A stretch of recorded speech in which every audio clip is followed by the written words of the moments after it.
Hello friends, today we are back with Archetypes, talking about the sage and the magician.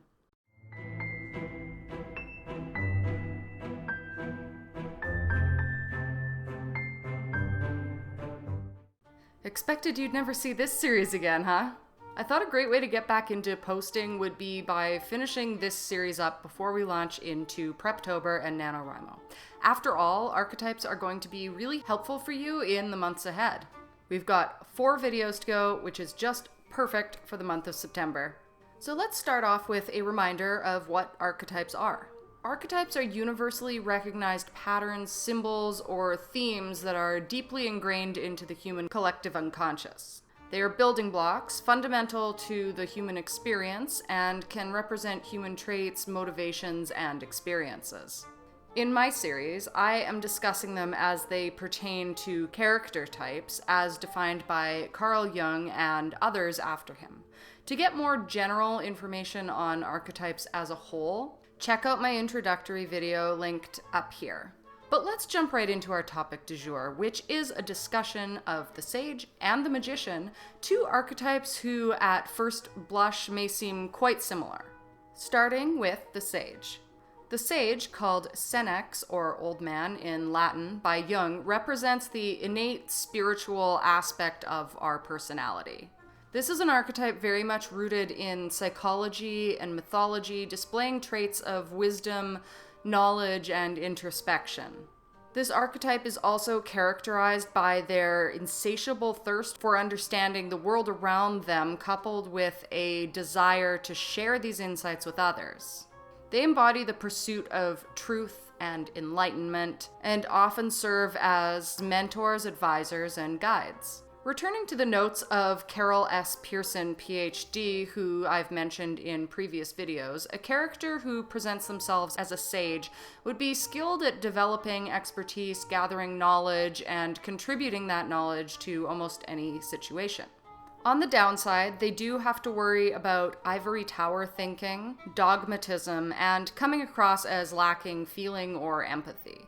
Gandalf is without a doubt the most famous of our sage characters, along with Obi-Wan Kenobi, if you're more of a exploring the stars rather than taking guidance from them type.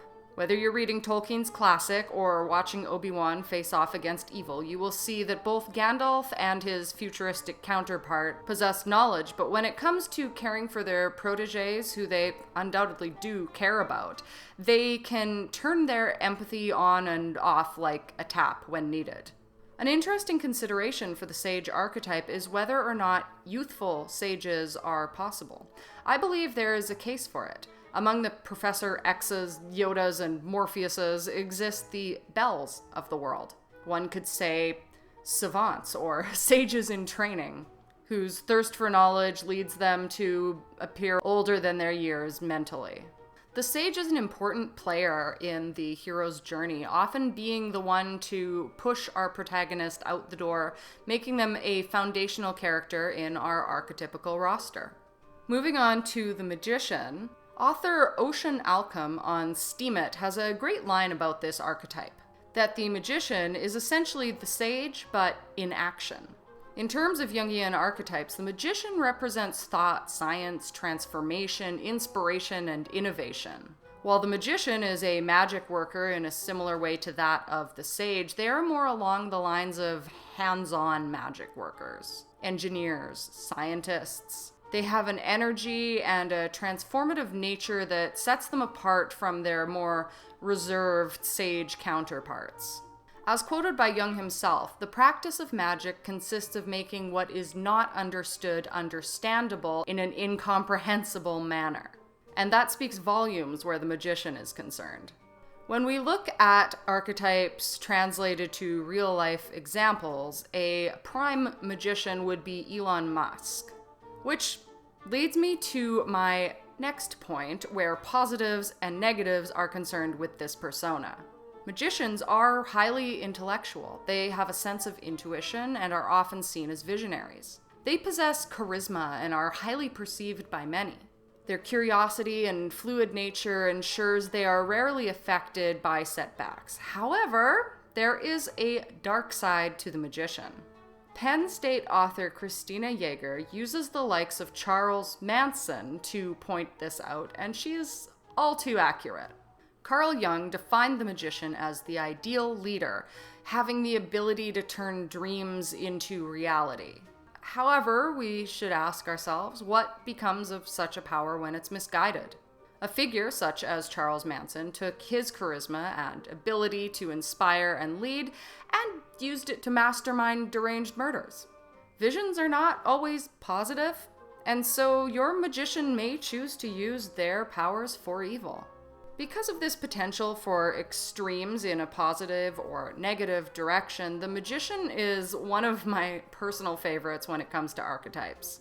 We all love a noble sage, a Gandalf, a father figure, but aren't we all a little more drawn to the Lokis of the world?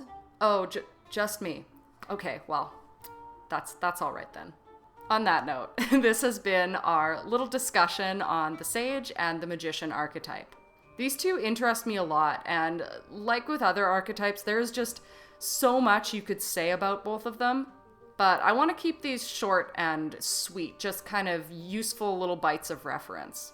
And I do hope that you've been as inspired by this little chat as I was brainstorming it and doing a little research to remind myself about what was going on with these two characters.